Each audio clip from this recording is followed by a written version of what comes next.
Hello friends, નમસ્તે. વિનાસ કિચનમાં મારા સબસ્ક્રાઈબર્સ અને વ્યુઅર્સને મારી યુટ્યુબ ચેનલ પર નવા વિડીયોઝ માટે સ્વાગત છે. આજે બનાવીશું ચીઝના શક્કરપારા. હવે શક્કરપારા માટે હું એક પ્લેટ લઉં છું અને એની અંદર મેંદો, ચીઝ, મીરી પાવડર, બેકિંગ પાવડર બધું મિક્સ કરીને કઠણ એવો કણિક બાંધી લઈશું અને પછી એને મસળીને એનો સુવાળ એને બનાવીશું. એના અંદર પાણી કે ઓઇલ કે ઘી કશું જ નાખવાનું નથી. હવે એક પ્લેટમાં હું મેંદો છે, ચીઝ છે અને મીરી પાવડર નાખેલું છે. હવે આ જે બેકિંગ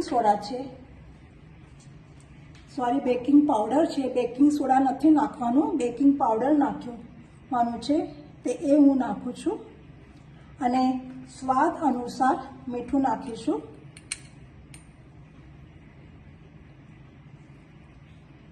હવે આની કડક એવી કઠણ એવો લોટ બાંધી લઈશું. આ લોટ કઠણ બાંધી લીધો છે. આના માટે મને 2 થી 3 ટેબલસ્પૂન પાણીની જરૂર પડી છે. બનતા સુધી તમે જ્યાં લોટ બાંધશો ત્યારે ચીઝની અંદર જ બાંધજો, કારણ કે મેંદો છે એ કદાચ વધારે પડતો કોરો કે જૂનો હશે તો એને ત્યારે જ પાણીની જરૂર પડે છે. આ બધાની સામગ્રી જે છે તે હું ડિસ્ક્રિપ્શનમાં આપી દીધી છે. હવે આને થોડુંક આપણે સુવાળો કરીશું અને પછી એને જાડો એવો વણી લઈશું અને શક્કરપારા શેપ આપીને એને ઘીમાં તળવાનું છે. તેલમાં તળવાનું નથી, ઘીમાં તળવાનું છે. લોટ સરખો થઈ ગયો છે. હવે ઘી ગરમ કરવા મૂકું છું ત્યાં સુધી આને આપણે વણી લઈશું અને કાપા પાડી લઈશું. તમે જોઈ શકો છો શક્કરપારા વણીને થઈ ગઈ છે. હવે આવી રીતે આ બધી જ વણી લેવાની છે. આનામાં એક જ છે ખાલી કે જો તમારો મેંદો બહુ જૂનો હશે તો એના માટે તમને પાણીની જરૂર પડશે. એવી રીતે તમે આને પાણી નાખીને લોટ બાંધી શકો છો. હવે આના કાપા પાડી લેવાના છે.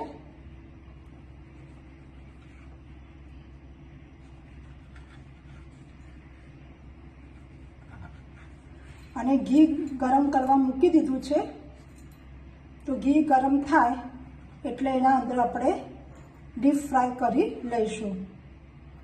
આ ખાવા માટે બહુ સરસ લાગે છે. તમે ચોક્કસ એક વખત ટ્રાય કરશો.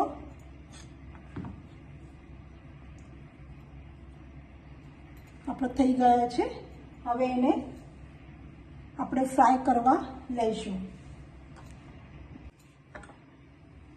હવે ઘી ગરમ કરવા મૂકેલું છે, જે મેલ્ટ થઈ ગયું છે. હવે એની અંદર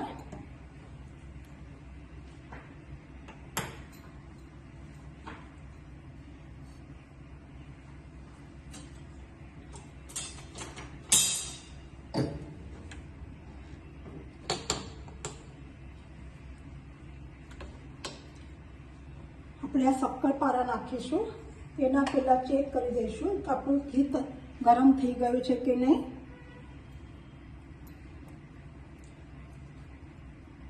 આપણું ઘી ગરમ થઈ ગયું છે, તમે જોઈ શકો છો.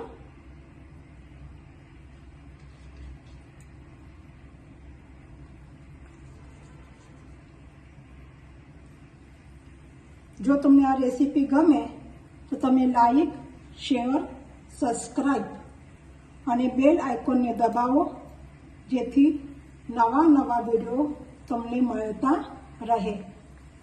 અને ગેસની ફ્લેમ સ્લો કરવાની છે, મીડિયમ, એટલે એ બળે પણ નહીં અને એકદમ ડેલિકેટ હોય છે, કારણ કે એના અંદર ચીઝ અને બેકિંગ પાવડર નાખેલું છે.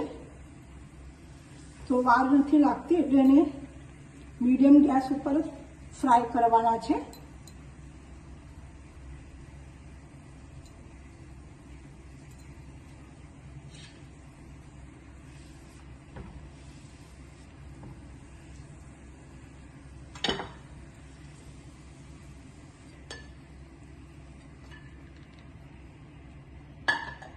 મીડિયમ લો ગેસ મૂકેલો છે.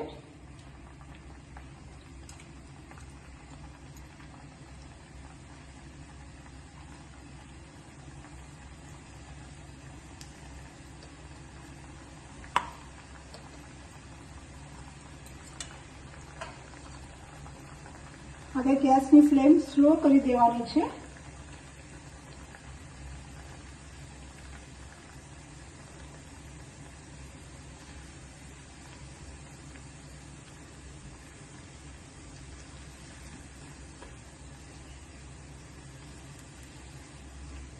સ્લો ગેસ ઉપર જ તમે તળશો તો અંદર જે મેંદો છે એ કાચો નહીં લાગે.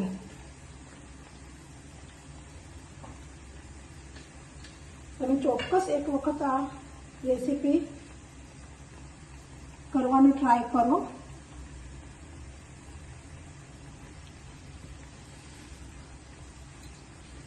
મારી ગેસની ફ્લેમ એકદમ સ્લો છે.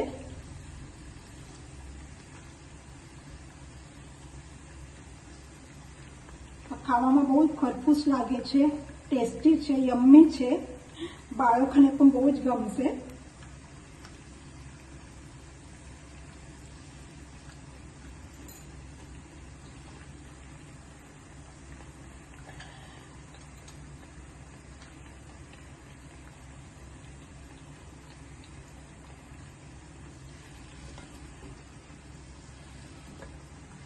વાવ,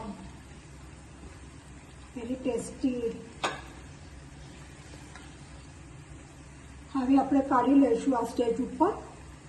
મારી ગેસની જે ફ્લેમ છે એ મારી સ્લો રાખી છે, હું ફાસ્ટ કરી નથી.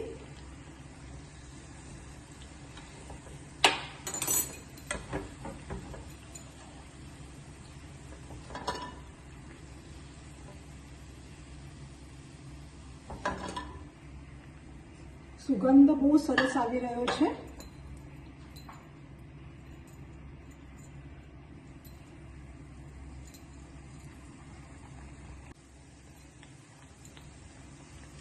સ્લો ગેસ ઉપર જ કરવાની છે. આની જે ફ્લેમ છે સ્લો જ રાખવાની છે, ફાસ્ટ રાખવાની નથી. અને ઘીમાં તળવાના છે.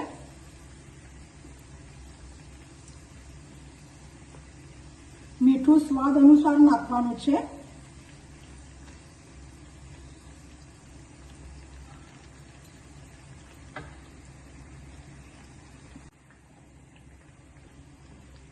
આપણા થઈ ગયા છે.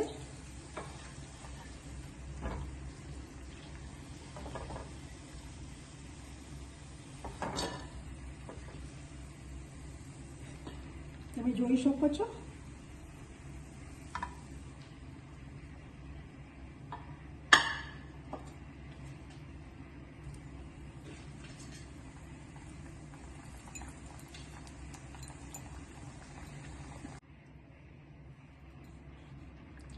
Thank you for watching. Yummy and tasty. खुश रहो, आनंद में रहो, मस्त रहो અને ખાતા રહો.